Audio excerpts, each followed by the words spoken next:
Ikhwatul iman a'azallahu wa yakum, mereka telah hidup untuk khidmat, untuk berbakti kepada agama ini, mendermakan usia mereka, kemampuan mereka, akal pikiran mereka untuk jihad dan dakwah, untuk meninggikan kalimat hak, kalimat la ilaha illallah, untuk terus melanjutkan estafet dakwah pasca wafatnya baginda Nabi Muhammad sallallahu alaihi wasallam.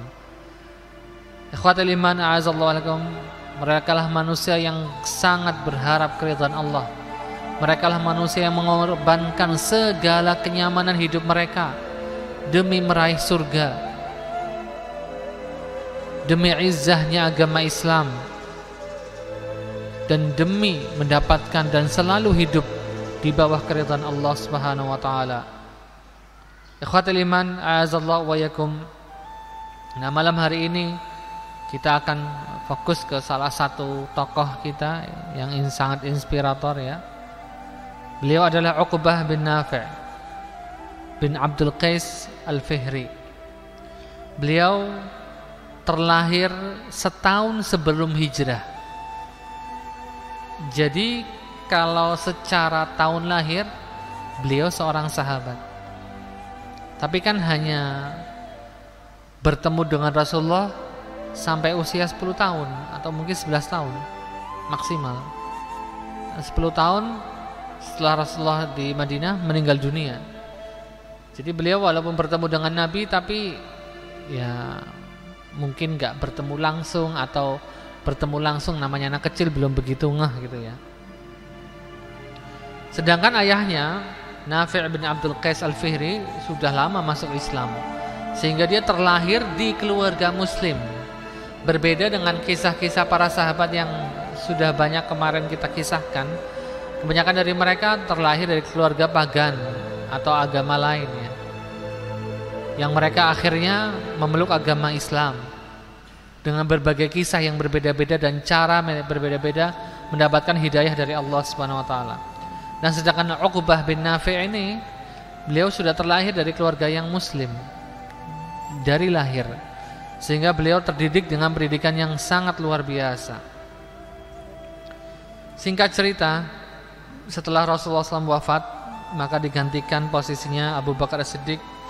Kemudian setelah 2,5 tahun Abu Bakar As-Siddiq radhiyallahu anhu meninggal dunia, maka digantikan khalifah setelahnya yaitu Umar bin Khattab. Nah, di zaman Umar bin Khattab ini perluasan wilayah Islam atau kampanye politik Islam meluas sekali ke berbagai wilayah penjuru dunia.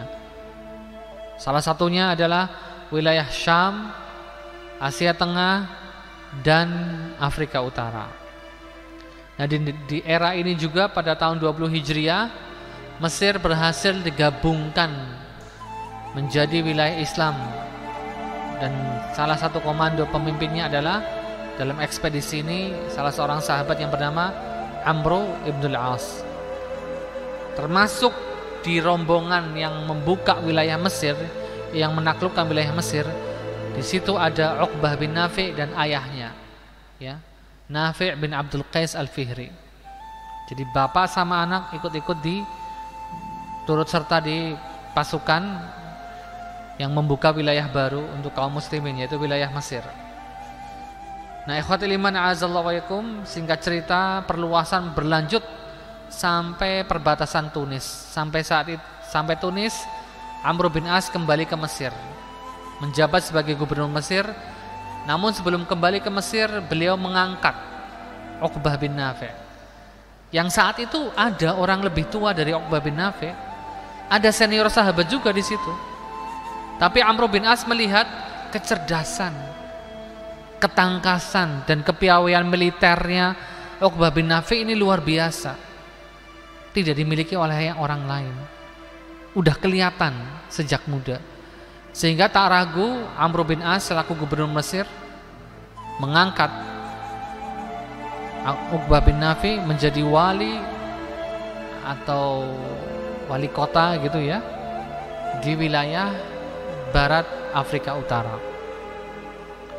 Nah, ikhwatul iman a'azallahu wa yakum, ternyata benar prasangkanya gubernur Mesir yaitu Amr bin As benar. Ternyata memang Uqbah bin Nafi memiliki kepiawaian politik yang luar biasa dan juga strategi militer yang luar biasa. Tidak serta-merta dia duduk diam ngurusi wilayahnya, malah justru dia menyiapkan pasukan baru untuk melanjutkan ekspansi atau perluasan wilayah Islam di Afrika Utara. Dan saat itu Bapak Ibu, Afrika Utara masih hutan belantara. Kalaupun ada manusia di sana, suku-suku pedalaman barbar. Nggak ada manusia lain. Barbar jangan dibayangkan kulit hitam ya, barbar kulitnya putih, tinggi ya. Kalau Afrika Tengah ke selatan gelap kulit mereka, tapi Afrika Utara suku aslinya adalah suku barbar, tinggi dan putih, hampir mirip seperti orang Asia. Nah, ikhwatul iman a'azallahu yakum, singkat cerita, Amr bin As mengirim Uqbah bin Nafi untuk menumpas perlawanan dari wilayah Nubia. Nubia itu sekarang selatannya Sudan atau selatannya Mesir sebelum Sudan, itu wilayah Nubia.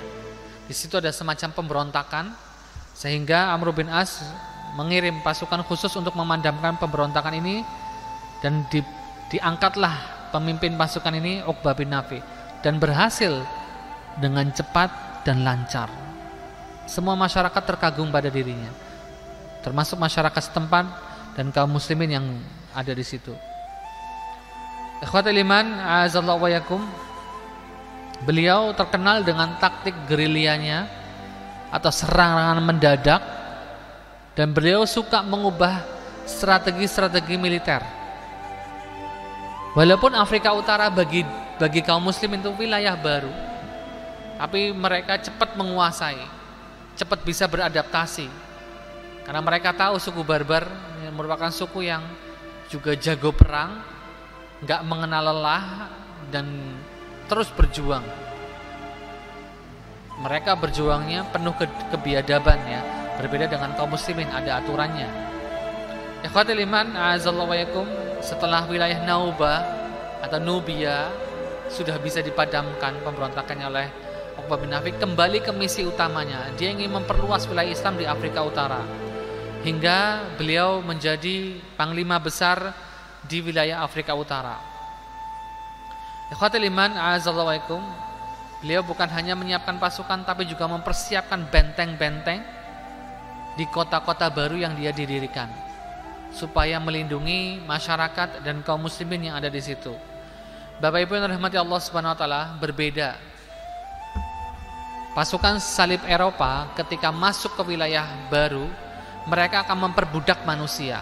Ya contoh Belanda lah di Indonesia, ngapain aja? Ya menyedot semua sumber daya alam kita. Apakah ada pembangunan yang merata? Tidak ada. Contoh negeri-negeri salib Eropa yang lain, negeri Kristen Eropa yang lain, ketika masuk ke Afrika, mereka memperbudak manusia, memperjualbelikan manusia kayak barang, jadi budak-budak. Banyak contohnya, Inggris, Prancis, cuma mereka nggak mau mengakui. Tapi ketika kaum muslimin dengan para sahabat dan para tabi'in ketika masuk ke sebuah wilayah, menguasai wilayah itu, tidak serta-merta memperbudak orang tersebut. Langsung disahkannya wilayah tersebut menjadi wilayah Islam. Kedua,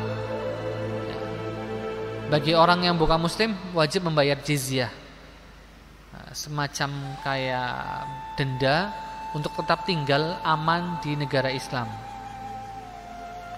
Kemudian ikhwatul iman, kaum muslimin kalau datang di sebuah wilayah yang baru, mereka membangun, memakmurkan wilayah tersebut menjadi lebih ramai, ekonominya lebih kuat lagi, ketahanan pangannya juga lebih kokoh lagi. Dan yang dilakukan oleh kaum muslimin di Afrika Utara pun seperti itu. Masuk ke wilayah Tunis dikembangkan terus seperti itu. Bukan hanya membangun masjid, juga tempat pertanian untuk ketahanan pangan, dan juga beberapa benteng-benteng militer untuk jaga-jaga siapa tahu Romawi, pasukan Bizantium Romawi dan juga suku-suku pedalaman barbar datang menghajar mereka secara tiba-tiba. Nah, ikhwatul iman, a'azallahu wa yakum. Kemudian pada tahun 49 Hijriah masih terus ya Uqbah bin Nafi' melanjutkan pertempurannya di Afrika Utara sampai dia bisa menguasai beberapa wilayah seperti Khawar ya, kemudian juga wilayah Wedan, itu wilayah nama-nama wilayah besar di Afrika Utara.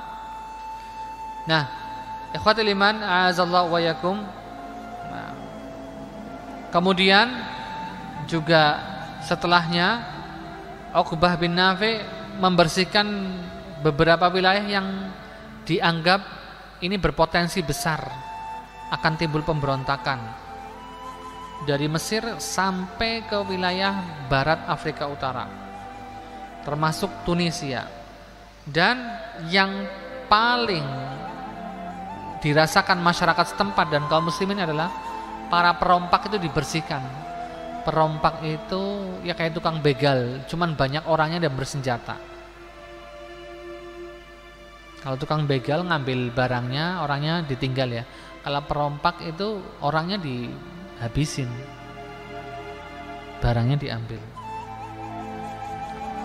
Nah, saat itu juga Afrika Utara beberapa juga hutan belantara dan juga ada padang pasirnya. Nah, ikhwatul iman a'azallahu, salah satu karya terbesar Uqbah bin Nafi' adalah membangun kota Qairawan di Tunis. Bapak Ibu kalau punya kesempatan jalan-jalan ke Tunisia, akan ada di situ kota namanya Qairawan. Sampai hari ini ada. Itu dibangun oleh Uqbah bin Nafi'. Lihat betapa besarnya ya, Islam mengajak para sahabat, mendidik para sahabat generasi terbaik. Ketika memperluas sebuah wilayah, tidak serta-merta memperbudak masyarakat setempat, namun justru memperkokoh ketahanan yang ada di situ, memakmurkan, membangun peradaban. Nggak tanggung-tanggung Uqbah bin Nafi' bikin sebuah kota yang ketahanannya cukup kuat. Ikhwatul iman a'azallahu wa yakum, salah satu faktor utama yang mendorong dirinya kenapa sampai membuat sebuah kota baru adalah yang pertama, menguatkan dakwah Islam di wilayah itu. Sehingga kalau ada sebuah kota otomatis kan berkembang. Orang-orang dari desa, dari pedalaman akan datang ke situ mengadu nasib dan otomatis akan mengikuti peraturan-peraturan pemerintah. Dan kota tersebut mau nggak mau akan terus berkembang dan berkembang sampai hari ini. Ikhwatul iman a'azallahu, dan terbukti berhasil rancangan beliau. Kota Qairawan semakin menguat dan menjadi salah satu seperti tempat singgah utama kaum muslimin di wilayah Afrika Utara. Dan juga sudah mulai banyak bangsa Arab yang hijrah ke situ, sehingga menjadikan kota Qairawan kota Islam di tengah belantara Afrika Utara. Dan terus dari Qairawan tumbuh kota-kota baru yang lain. Ikhwatul iman a'azallahu wa yakum, sekaligus juga di kota Qairawan Uqbah bin Nafi' mendirikan semacam laskar atau pangkalan militer untuk jaga-jaga kalau ada serangan dari Bizantium Romawi dan suku pedalaman barbar, sehingga kaum muslimin bisa terlindungi dan kita bisa menahan serangan musuh. Dan terbukti beberapa kali pasukan barbar tiba-tiba nyerang, begitu juga Bizantium Romawi. Namun dengan berkat ketangkasan dan kecerdasan taktik dan strategi militer Uqbah bin Nafi', kota ini bertahan lama dan bahkan menghasilkan kota-kota dan desa-desa baru setelahnya. Ikhwatul iman rahimani wa rahimakumullah, sampailah kota Qairawan berhasil dikuatkan selama kurang lebih 5 tahun, sehingga Uqbah bin Nafi' melanjutkan ekspansi militernya ke wilayah paling barat Afrika Utara sampai nanti ketemu Samudra Atlantik.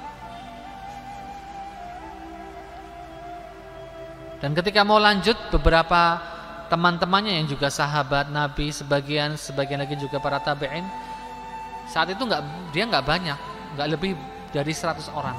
Bayangkan nggak lebih dari 100 orang. Sampai ke sebuah hutan, sholat berjamaah, terus teman-temannya bilang, kayaknya kita cukup sampai di sini. Siapa tahu kita kalau sampai terus semakin ke dalam hutan semakin gak ada orang di dalamnya.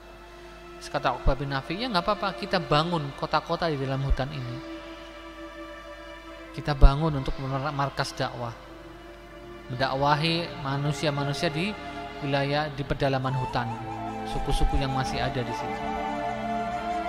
Sebagian sahabat dan teman-temannya dan beberapa pengawalnya masih berdiskusi hingga akhirnya setelah sholat jamaah selesai, dia naik kayak semacam mimbar atau batu besar, dia naik khutbah. Setelah khutbah menyemangati pasukan, menyemangati teman-temannya, menyemangati semua orang-orang yang ikut bersamanya, dia memalingkan badan ke arah hutan, bukan ke arah para pendengar. Dia menyeru hewan-hewan buas. Orang-orang lihat, ini orang masih waras enggak ya? Ngapain memanggil hewan-hewan buas? Semua hewan-hewan buas yang bersembunyi di balik hutan ini, dari ular, dari hewan buas yang berjalan dan lain sebagainya. Perkenalkan, dari sebagian kami adalah sahabat-sahabat Rasulullah SAW, dan kami datang ke sini tujuannya satu, untuk berdakwah, untuk meninggikan kalimat Allah. Setelah ini kami akan terus jalan ke wilayah barat.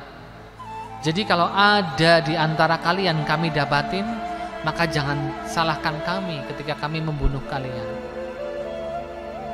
Jadi nyeramai hewan-hewan supaya pada nyingkir dari jalurnya kaum muslimin. Orang-orang kan melihat Uqbah bin Nafi seperti ini sedang ngigau atau sedang gimana. Gak lama setelah dia turun dari batu besar tersebut, apa yang terjadi? Kaum muslimin melihat sendiri, yang namanya serigala, yang namanya singa Afrika, semua membawa anak-anaknya keluar dari wilayah tersebut, yang ular jalan dan lain sebagainya. Inilah yang disebut karomah, kemuliaan yang Allah berikan kepada para pejuang di jalan Allah. Saat itu juga kaum muslimin, para pasukan semakin semangat melanjutkan proyek mereka, melanjutkan misi mereka. Terus babat alas, membuka wilayah baru, sampai akhirnya bertemulah Uqbah bin Nafi dengan lautan Atlantis, ujung Afrika Utara di sebelah barat. Saat itu juga dia berhenti dan dia berkata, kalau bukan karena lautan ini, aku akan meneruskan perjuanganku. Luar biasa. Jadi banyak di wilayah Maroko, Tunisia, Aljazair itu kota-kota yang dahulunya pernah didirikan oleh kaum muslimin, yang menjadikan Afrika Utara menjadi peradaban manusia dari nol. Siapa? Kaum muslimin, bukan masyarakat setempat suku barbar, tapi kaum muslimin. Bangun pelabuhan, dibangun markas militer, masjid-masjid, sekolahan, madrasah, sampai universitas di Zaitunah, di Qairawan ada, untuk mendidik anak-anak setempat, untuk mendidik anak-anak kaum muslimin, sehingga benar-benar membangun sebuah peradaban. Ini luar biasanya para pendahulu kita. Ikhwatil iman a'azallahu waikum. Kemudian ikhwatil iman a'azallahu waikum, Uqbah bin Nafi' salah seorang figur pejuang yang ikhlas lillahi ta'ala. Walaupun dia menempati posisi yang tinggi saat itu, tapi ketika diturunkan oleh pemerintah pusat, ya mungkin pemerintah pusat melihat Uqbah bin Nafi' sudah kelamaan menjabat, akhirnya diturunkan. Bukan diturunkan, dicopot, sudah nggak diberi jabatan, diganti sama anak yang lebih muda, mungkin ya seperti kaderisasi gitu ya, namanya Abu Muhajir Dinar. Ya penggantinya juga orang hebat, orang bagus, melanjutkan estafet dakwah di wilayah Afrika Utara. Tapi kita lihat, apakah Uqbah bin Nafi' kemudian baper, mutung, gak mau jihad lagi, gak mau berjuang lagi, gak mau berdakwah lagi? Tidak. Dia dengan sendirinya mendaftarkan dirinya menjadi anggota seperti tentara gitu. Padahal dia diberi pilihan, silahkan pensiun kembali ke ibu kota boleh, kembali ke negeri asalnya sudah dibolehkan sama pemerintah, dapat gaji, dapat tunjangan, tapi dia nggak nyari itu. Karena memang tujuannya memang hidupnya hanya untuk dakwah dan jihad. Ketika dicopot dari jabatan tertingginya, dia tetap melanjutkan perjuangannya sebagai seorang prajurit biasa, nggak masalah, dan mengikuti pemimpin yang baru, Abu Muhajir Dinar, tanpa mutung, tanpa dan sebagainya. Kalau zaman sekarang kan kalau dicopot diganti sama orang yang lebih muda, mutung, nanti ngeritik, pedas dan lain sebagainya, nggak mau ngikutin pemimpin yang baru yang katanya lebih muda. Ini buktinya para sahabat, para tabi'in bisa seperti itu. Ikhwatul iman, a'azallahu wa yakum, ternyata penggantinya Abul Muhajir Dinar ini juga bisa menghasilkan banyak kemenangan di wilayah Afrika Utara, ya. Termasuk salah satu strateginya adalah mengirim juru dakwah kepada suku-suku barbar yang ada di wilayah Afrika Utara. Termasuk kan barbar itu suku besarnya. Di situ ada macam-macam, ada pecahannya. Suku barbar ada kabilah ini, ada kabilah itu, ya. Termasuk salah satu pemimpin terbesar mereka yang bernama Qusayla Lamzam. Qusayla Lamzam ini akhirnya masuk Islam. Tapi Uqbah bin Nafi masih curiga. Kayaknya ini orang masuk Islam nggak beres deh.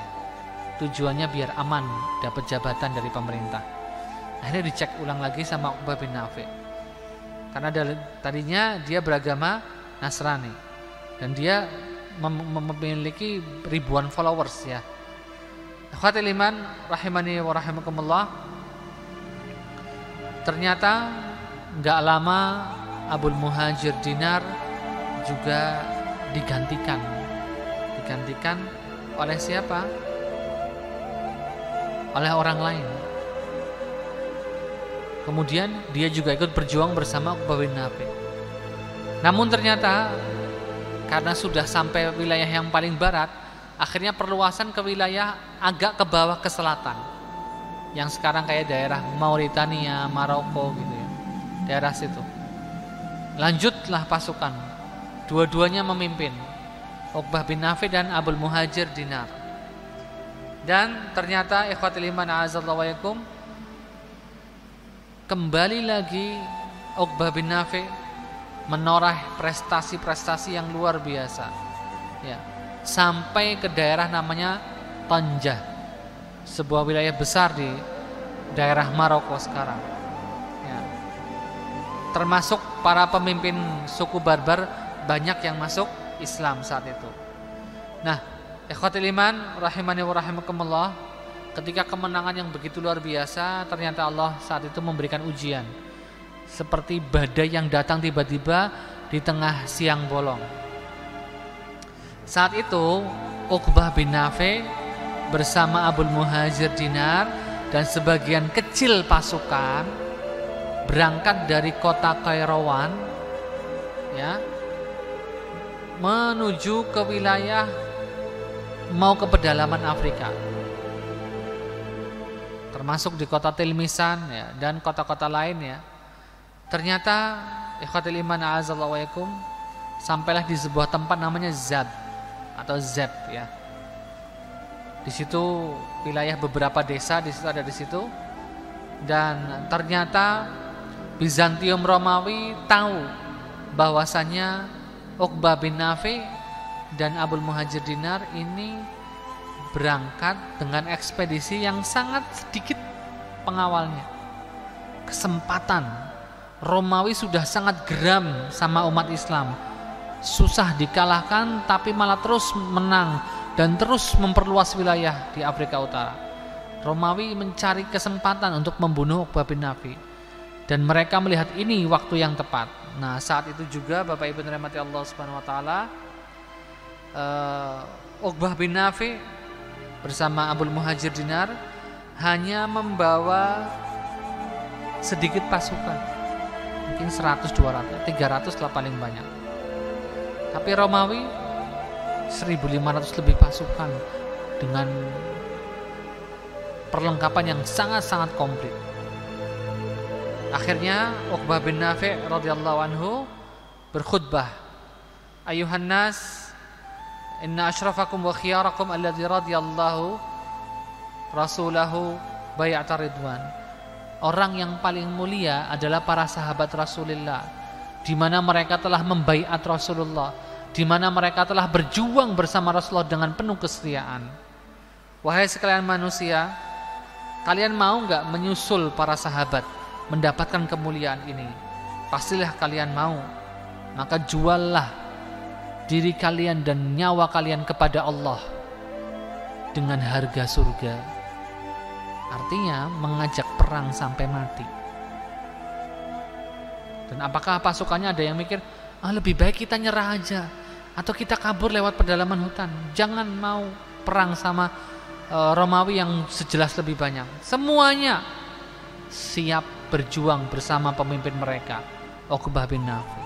Nggak ada yang pengecut,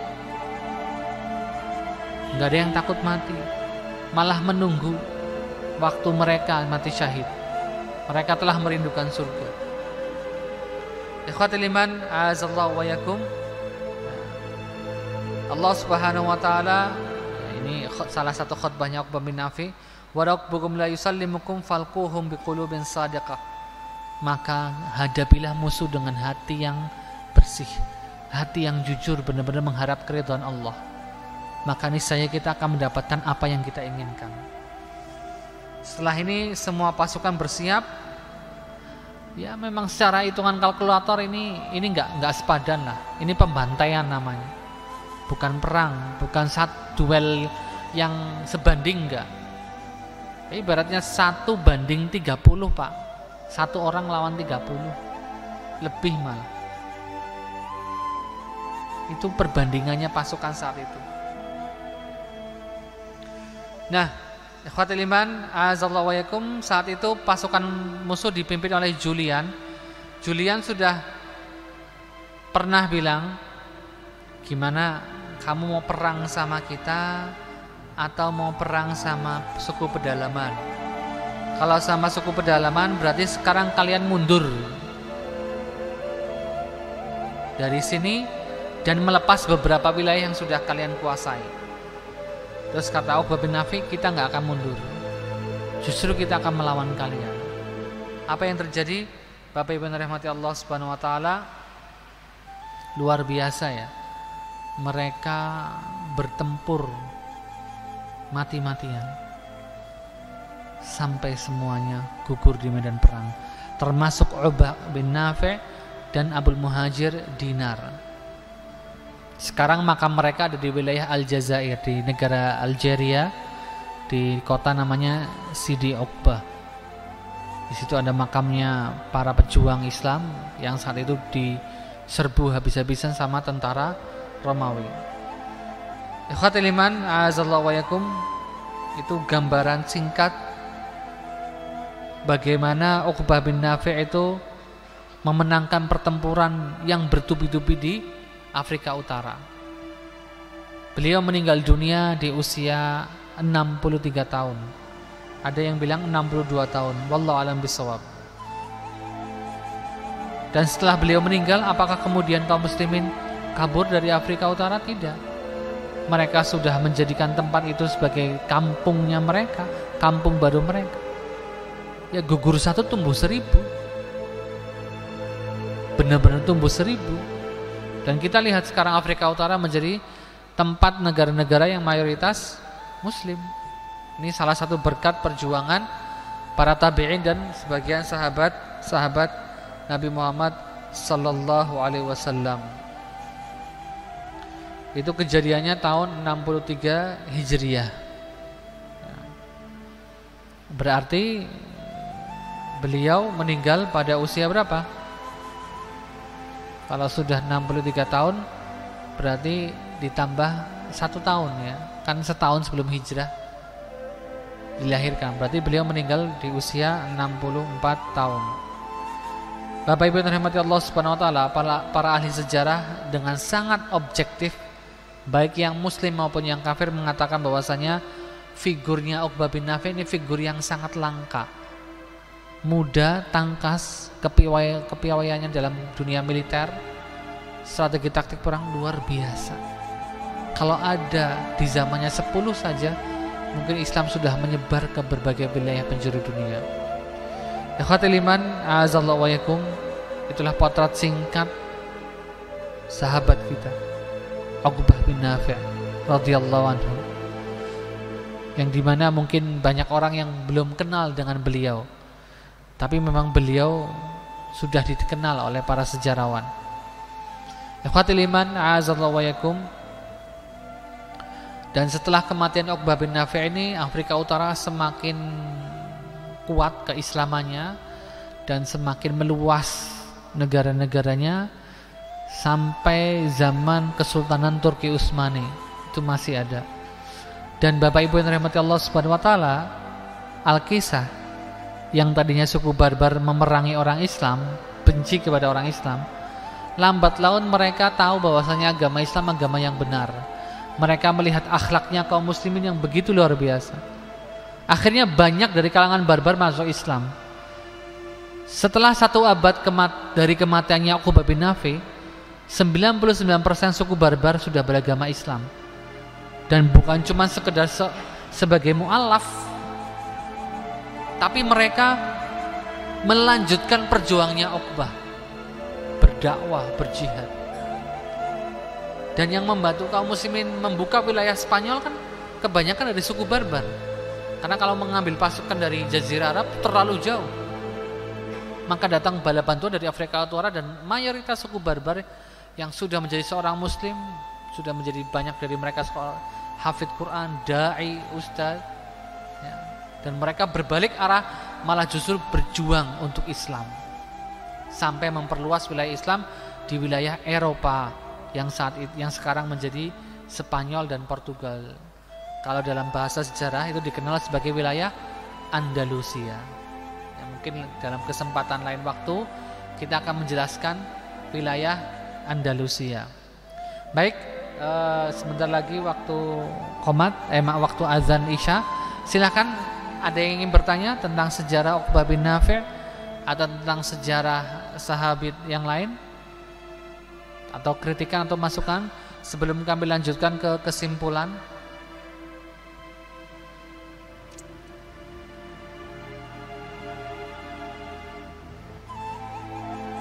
Ya, jika tidak ada, azan dulu atau gimana?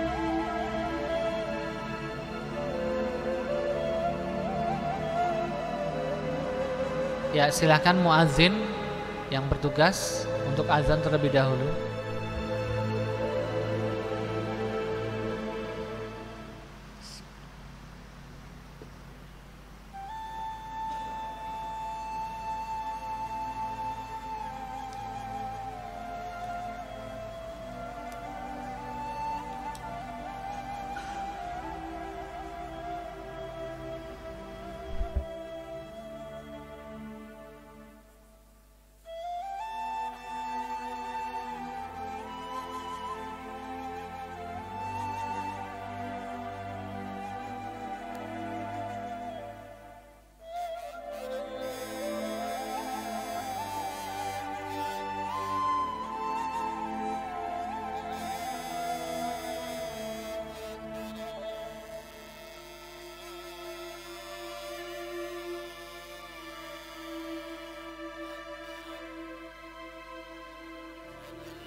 Baik, Bapak Ibu yang dirahmati Allah Subhanahu wa taala, kita tutup sesi ini dengan beberapa kesimpulan ya. Yang pertama, bahwasanya semua orang yang berjuang di jalan Allah pasti akan mendapatkan pertolongan dari Allah Subhanahu wa taala. Allah berikan hidayah dan juga pertolongannya. Berjuang untuk agama Allah bentuknya banyak sekali, menyesuaikan kemampuan kita masing-masing. Ada yang berjuang dengan ilmunya, ada yang berjuang dengan medianya, ada yang berjuang dengan persnya, ada yang berjuang dengan posisi politiknya, ada yang berjuang dengan pengaruhnya, ada yang berjuang dengan keilmuannya, ada yang berjuang dengan penanya, ada yang berjuang dengan retorikanya, macam-macam. Jadi ikhwatul iman rahimani wa rahimakumullah, kita sebagai seorang muslim pun harus bisa menunjukkan profil muslim yang baik. Saya pernah menyampaikan di khutbah Jumat yang lalu bahwasanya profil muslim yang baik sampai Rasulullah mengatakan orang yang beriman itu harusnya bisa seperti kayak lebah. Ya, bukan maksudnya jadi tawon terus ngentup, bukan. Maksudnya adalah ada beberapa kategori baik yang dimiliki oleh lebah yang harus kita terima, harus kita milikin. Ada 3 kan waktu itu. Yang pertama, akalat tayyiban, bahwasanya seekor lebah itu hanya akan mengkonsumsi sesuatu yang baik, dari bunga ke bunga, tempatnya mencari makanan pun baik, dari atas bunga ke bunga yang lain. Enggak ada lebah kita lihat hinggap di kotoran hewan, enggak ada. Nah, kita sebagai seorang muslim harus bisa seperti lebah. Bukan berarti cari bunga ya, bukan. Berarti kita harus bisa memastikan atau memastikan segala yang kita konsumsi, baik makanan maupun minuman, itu halal dan thayyib. Apalagi zaman sekarang, zaman wisata kuliner. Siapa sih yang nggak suka? Saya juga suka. Tapi minimal ayo, mari kita pastikan apa yang akan kita makan itu halal, lagi thayyib. Apa sih salahnya tanya ke tukang nasi goreng yang sudah kita kenal, Pak, bahannya apa aja sih? Kalaupun yang nggak dikenal pun nggak masalah. Misal ya, kalau memang sudah tahu dan sudah ngerti bahannya ya nggak perlu. Tapi yang asing, mencurigakan, tanyakan dan lihat. Oke, ayam itu halal. Tapi kalau ayamnya nggak disembelih dengan cara yang syar'i, apakah akan menjadi makanan yang halal? Nah, kan ada beberapa hewan yang harus dikatakan disembelih baru halal, seperti ayam, kambing, domba, sapi, kerbau. Kalau ikan sih nggak masalah, nggak disembelih juga nggak apa-apa, digetok mati pun tetap halal, karena memang itu sudah dihalalkan dalam syariat. Segala macam jenis ikan di darat maupun di lautan. Bahkan kalau misalnya kita punya kolam ikan, ada satu ikan baru aja mati, kemudian kita ambil, kemudian kita olah, ya halal-halal saja, nggak masalah. Tapi kan ikhwatil iman azallah, ada beberapa jenis hewan, maka jenis makanan hewani yang memang harus ada di situ melewati tahapan penyembelihan syar'i. Nah, Bapak Ibu bisa buka lagi nanti juleha. Kenal nggak sama juleha? Mas, kenal sama juleha? Oh, bukan nama cewek, bukan. Juleha kepanjangan dari Juru Sembelih Halal Indonesia. Ya. Itu yang sudah punya yang sangat recommended ya, dan mereka juga bukan hanya menyembelih dengan cara yang halal, tapi juga mengajarkan kepada masyarakat bagaimana cara menyembelih yang halal, baik itu hewannya ayam, sapi, kambing, dan lain sebagainya. Kita pun kerap mengadakan banyak pelatihan. Nah, ini pun harus kita lihat. Ikhwatul iman a'azzallahu wa yakum, menyembelih pun ada tata caranya, bagaimana sembelihan itu dikatakan halal dan syar'i. Kemudian kategori yang kedua dari lebah itu Wa wada'at thayyiban. Lebah itu selalu menghasilkan yang baik. Kalau enggak madu ya propolis, kalau enggak hasil lebah lain yang pasti akan bermanfaat bagi manusia. Nah, kita sebagai muslim harus bisa seperti itu. Harus bisa menghasilkan hal-hal yang baik. Harus bisa mengeluarkan kata-kata pun yang baik, sikap yang baik. Kalau enggak bisa memberi sesuatu yang baik kepada orang lain, minimal kita enggak ngasih gangguan, minimal kita enggak menzolimin. Sudah enggak bisa ngasih sesuatu yang baik, malah mengganggu orang, menzolimi orang. Menahan diri untuk tidak mengganggu orang lain, untuk tidak merusak ya kenyamanan orang lain, itu sudah merupakan sebuah perbuatan baik. Nah, ikhwatul iman a'azallakum, kategori yang kedua ini harus kita milikin. Lebah bisa, kata Rasulullah, menghasilkan sesuatu yang baik. Kita pun harus bisa. Di mana kita berada, di tempat kerja kita, di masjid kita, kita harus memberikan yang baik. Ya, bukan cuma ngeritik doang, tapi harus bisa memberikan sesuatu yang baik, menghasilkan karya-karya yang baik. Lihat tadi kisahnya para sahabat, lihat kisahnya Uqbah bin Nafi. Dia meninggalkan karya yang luar biasa, bukan sekedar kemenangan, bukan, tapi sampai membangun sebuah peradaban yang menerangi Afrika Utara. Luar biasa betapa besar amal jariahnya beliau. Kemudian kategori yang ketiga dikatakan lebah ya. Mukmin itu seorang mukmin itu sebagai seekor lebah, kata Rasulullah dalam hadisnya. Yang ketiga adalah wa waqa'at falam taksir walam tufsid. Dimanapun lebah hinggap, dia nggak akan merusak bunga atau mematahkan ranting. Kita sebagai seorang Islam, seorang yang beriman, dimanapun kita berada, ya jangan rusak, jangan bikin kacau. Ada orang melihat kita malah nggak nyaman. Ini tanda besar bagaimana agama kita. Nah, ikhwatul iman a'azallakum, kita harus punya prinsip ini. Di mana kita berada, kita nggak boleh menimbulkan kekacauan, kerusakan sistem. Yang tadinya kondisi sudah kondusif sekali, malah rusak, nyebar hoax kemana-mana, lewat WhatsApp, grup WhatsApp, Facebook, Instagram, apalagi macam-macam. Artikel belum dibaca udah di-share. Nanti ditanya sama Allah di akhirat, mau jawab apa kita? Ya kita nggak baca, nggak ada pengaruhnya. Tapi orang lain yang baca terpengaruh, termakan berita hoax itu. Gimana dampaknya? Na'udzubillah. Zaman sekarang bukan cuma jaga lisan, tapi jaga jempol. Jangan sampai asal share, jangan asal posting. Oke lah, postingnya nggak mengandung maksiat, tapi kalau mengandung sesuatu yang malah ujaran kebencian, memprovokasi, hoax, sama aja bikin dosa. Ikhwatul iman rahimani wa rahimakumullah, maka camkanlah 3 kategori yang ada pada seekor lebah, yang sampai Rasulullah mengatakan seorang mukmin tuh harus bisa seperti seekor lebah dalam 3 kategori ini. Yang pertama, akalat thayyiban. Lebah itu akan selalu mengkonsumsi yang halal lagi thayyib.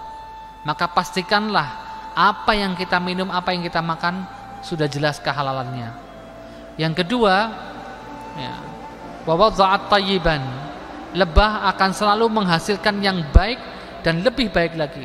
Kalau enggak madu, propolis dan hal-hal lain yang jauh lebih baik dari yang kita ketahui sekarang. Dan semuanya berguna buat kita. Ketiga, kategori yang ketiga. Nah, di kategori yang kedua ini kita juga harus bisa memberikan hal-hal yang baik kepada orang lain, memberikan aura positif kepada orang lain. Jangan bikin orang nggak mood beribadah, nggak mood berbuat baik. Berarti kita dipertanyakan keimanan kita.